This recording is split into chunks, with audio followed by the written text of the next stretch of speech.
Welcome back. I'm Jill with the Carefree Kitchen, and today I'm going to be showing you how to make grandma's stuffing recipe.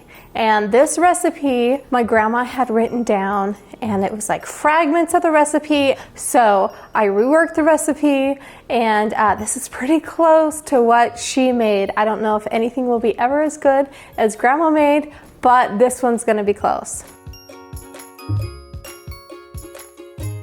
Okay, so these are the ingredients you're going to need for grandma's stuffing recipe. All right, I have some bread here, and actually this is just day-old bread from the bakery. This is some sourdough, this is some Texas toast, and then this is like a multi-grain bread. And it's okay if they're like a little bit stale. We want a little bit stale bread, and I'm gonna show you how to process that. And then we have just the classic stuffing ingredients. Here's some white onions, yellow onions, either one of those is fine. And we're gonna chop some celery and then saute it in butter. And then of course our chicken stock, which adds a ton of flavor, and then our spices with some fresh thyme. And you can use fresh herbs or you can use the dried herbs, whatever you have on hand is great. Okay, we're going to preheat our oven to 250 degrees. We want to just dry this bread out pretty slowly. We don't want to actually bake it, just dry it out. Okay, so the first thing we're going to do is we are going to get our bread ready. I kind of like having the different kinds of bread. Then it has like a lot of different flavors and texture in the stuffing, but whatever you have on hand is great. And also around the holidays, you can find bread that's cubed and already dried out that works perfect in this recipe, but my store didn't have any of that yet, so I'm going to show you how to make it. Okay, so on the bread, I like to just stack it up like this. Sometimes I cut the crust off. I prefer like the inside of the bread. Maybe I'll do this on like half of the bread. So I actually really like the crust of like a sourdough bread a little bit better. So whatever you want to do here is great. What we're looking for on this recipe is the volume of breadcrumbs. We want about 16 cups. I'm just cutting little cubes into maybe 3/4 of an inch cubes. You can go even down to 1/2 inch cubes if you'd like. And it's also kind of fun to have them different sizes because then it makes it like even more rustic and pretty. Okay, so this is an 8-cup container, so I'm gonna fill this up twice. We don't want it to be too loose, but not pushed down either, so just keep on cutting some bread. And I'll just alternate here between the sourdough, the Texas toast, or the multi-grain bread. Okay, I would say that's just about right for our first half of the breadcrumbs. Okay, and then I'm just going to put them on this baking sheet.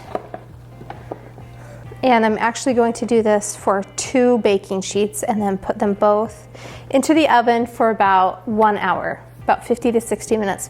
We want them to be kind of like crusty, but we don't want it to be like burned or toasted, just kind of crusty. Okay, so while your bread is drying out, the next thing you need to do is chop up your onions and celery. And we're going to need 2 cups of onions and 2 cups of diced celery.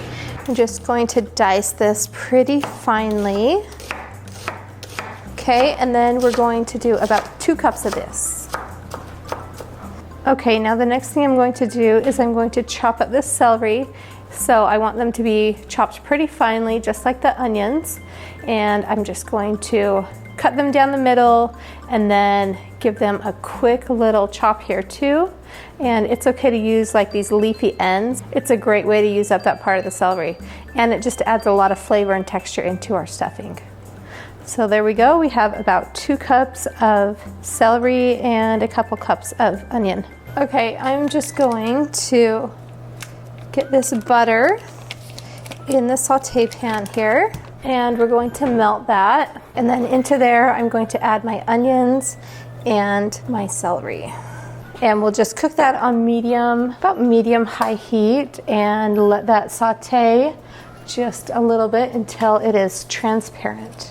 Okay, and then after, I don't know, about 30 minutes or so, it'd be good to come and give your breadcrumbs just like a little bit of a toss so it dries out all of the parts of the bread. And if you have 2 of them in there at the same time, let's go ahead and switch those trays so that they cook evenly. There we go. And there we go.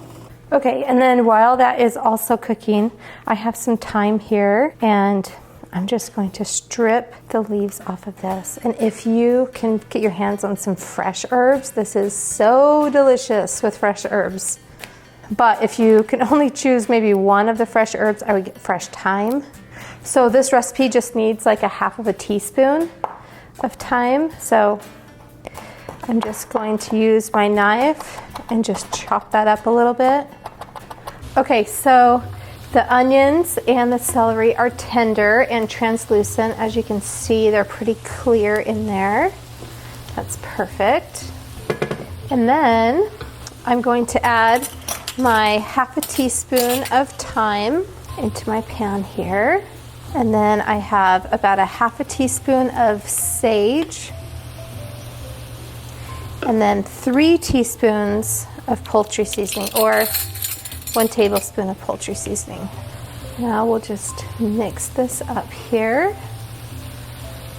And the next part is I'm going to add about 1.5 cups of chicken broth. Now we're just going to let this sit until our breadcrumbs are done. They've got about 5 more minutes of cooking, and then we will combine everything. All right, the bread will be done when it is pretty dry. It's maybe not as dry as like a crouton, but it's pretty dry and most of the moisture is out of it. Okay, so what I'm going to do is I'm just going to put this bread into my bowl here.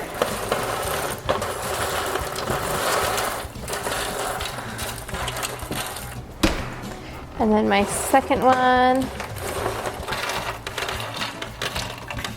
Okay, and now I'm going to pour on my butter with my chicken stock and all of my vegetables.